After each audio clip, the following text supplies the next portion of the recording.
অবশ্যই এয়ারপোর্টে তোমার প্লেন যেই সময় ছাড়বো তার 3 ঘন্টা আগে হাজির থাকবা। এয়ারপোর্টের ভেতরে ঢোকার পর তোমার সব ব্যাগ স্ক্যানিং মেশিন দিয়ে চেক করা হইব। ব্যাগে কোনো বিপজ্জনক জিনিস আছে কিনা তা পরীক্ষা করে দেখা এয়ারপোর্টের সিকিউরিটি অফিসার তোমার শরীরও চেক করব। তুমি ঘাবড়ায়ও না কিন্তু। চেক ইন চেক হয়ে গেলে তোমার নিজের এয়ারলাইন্সের কাউন্টার খুঁজা বাইর কইরা লাইনে গিয়া দাঁড়াবা। তোমার সিরিয়াল আসলে পরে কাউন্টারে টিকিট ও পাসপোর্ট দেখাইবা। ছোট ব্যাগটা নিজের কাছে রাইখা বাকি ব্যাগ কাউন্টারে দিয়া দিবা। কাউন্টারের লোক স্টিকার লাগায়া তোমার বড় ব্যাগটা নিয়ে যাবে। ব্যাগে স্টিকার লাগানো হয়ে গেলে মনে কইরা বোর্ডিং কার্ডটা নিবা। এই কার্ডে তোমার প্লেনের সিট নাম্বার লেখা থাকবে। এয়ারপোর্টের দেয়ালে লাগানো বড় টেলিভিশনে নজর রাখবা। সেখানে তোমার প্লেন ছাড়ার সময় আর কোন গেট দিয়ে প্লেনে উঠবা তা লেখা থাকবে। টেলিভিশনের স্ক্রিনের সাথে ফ্লাইট নাম্বার, গেটের নম্বর মিলে আনিবা। বিমানবন্দরের আনুষ্ঠানিকতা, টিকিটের সাথে যে এম্বার্কেশন কার্ড মানে যে ফর্মটা দেয়া হয়েছিল তা মন দিয়ে পূরণ করবা। ইমিগ্রেশনের বাইরের এলাকায় একটা কাউন্টার আছে, এর কয় প্রবাসী কল্যাণ ডেস্ক। এইখানে যারা বিদেশে চাকরি করতে যায় তাদের সাহায্য করা হয়।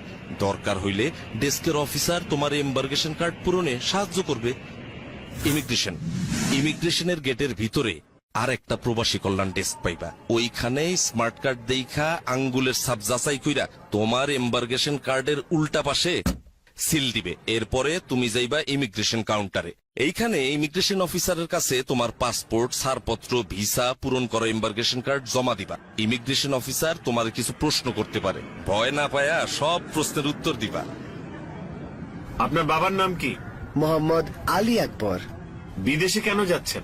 চাকুরি করতে যাইতেছি, ওয়েল্ডিং এর কাজ।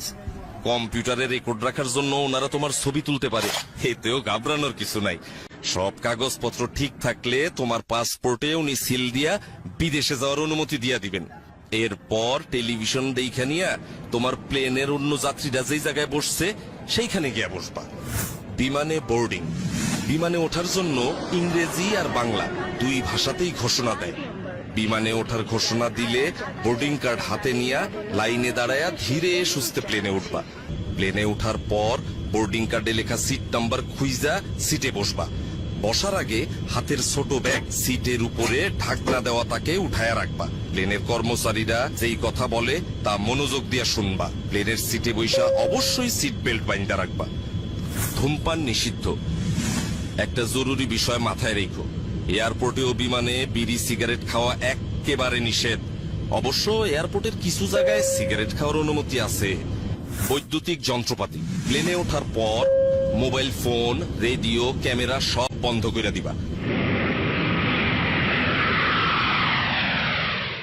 বিমানে খাবার এবং টয়লেট ব্যবহার, প্লেনে খাবার ও পানি দেয়, তাই এই নিয়ে তোমার চিন্তার কোনো কারণ নাই। প্লেনে টয়লেট ব্যবহারের প্রয়োজন পড়লে ঘাবড়ায়ও না কিন্তু।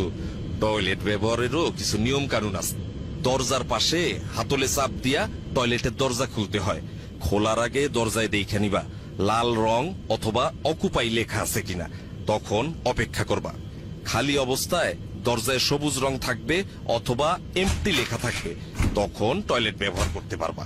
টয়লেটে অবশ্যই টিস্যু ব্যবহার করবা। পানি ব্যবহার করবা সাবধানে। টয়লেটের মেঝে ভিজা গেলে অন্য যাত্রীদের অসুবিধা হইতে পারে। ময়লা বা টিস্যু সঠিক জায়গায় ফেলবা যাতে করে টয়লেট নোংরা না হয়। বিদেশের এয়ারপোর্টে পৌঁছানোর আগে, বিমান নামার কিছুক্ষণ আগে তোমার ডিসএম্বার্কেশন ফর্ম ও কাস্টমস ডিক্লিয়ারেশন ফর্ম এই নামে দুইটা কাগজ দেওয়া হইব। ডিসএম্বার্কেশন ফর্মে যেই দেশে যাইতেছো সেই দেশে তোমার নাম ঠিকানা লিখবা। আর কাস্টমস ডিক্লিয়ারেশন ফর্ম হইল তুমি যদি ওই দেশে এমন কোন জিনিস নিয়ে যাও যার জন্য ট্যাক্স দিতে হবে তা জানানোর ফর্ম। ফর্ম পূরণে কোনো অসুবিধা হইলে বিমানের লোক অথবা পাশের যাত্রীর কাছ থেকে সাহায্য চাইতে পারো।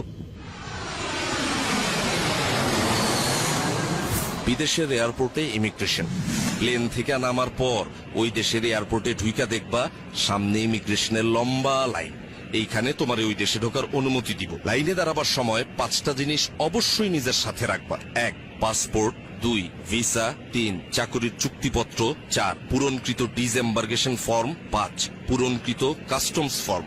ইমিগ্রেশন অফিসার কাগজপত্র পরীক্ষা করে সঠিক পাইলে তোমার পাসপোর্টে তারিখ সহ সিল দিয়া দিবেন। ব্যাগ সংগ্রহ, ইমিগ্রেশনের কাজ শেষ কইরা নিজের ব্যাগ খুঁজে নিতে হবে। মালামাল যেখানে আসে সেই কনভেয়ার বেল্টের উপরে এয়ারলাইন্সের নাম ও ফ্লাইট নাম্বার দেওয়া থাকে, তা ভালোভাবে দেইখা নিয়ে সঠিক বেল্টের সামনে গিয়ে দাঁড়াইবা। কনভেয়ার বেল্ট থেকে নিজের ব্যাগ চিনলে সাবধানে বেল্ট থেকে নামাইতে হইব, যাতে অন্য কোনো যাত্রী আঘাত না পায়। আর যদি কোনো কারণে ওইখানে তুমি নিজের ব্যাগ খুঁজা না পাও, দেরি না কইরা হারানো জিনিসের খবর যেখানে জানাইতে হয় সেই লস্ট অ্যান্ড ফাউন্ড ডেস্কে এবং এয়ারলাইন্সের ডেস্কে খবর দিবা, তারা তোমার ব্যাগ খুঁজা দিবে। আর যদি একদমই খুঁজা না পায় তাইলে তারাই তোমার ক্ষতিপূরণের ব্যবস্থা করব।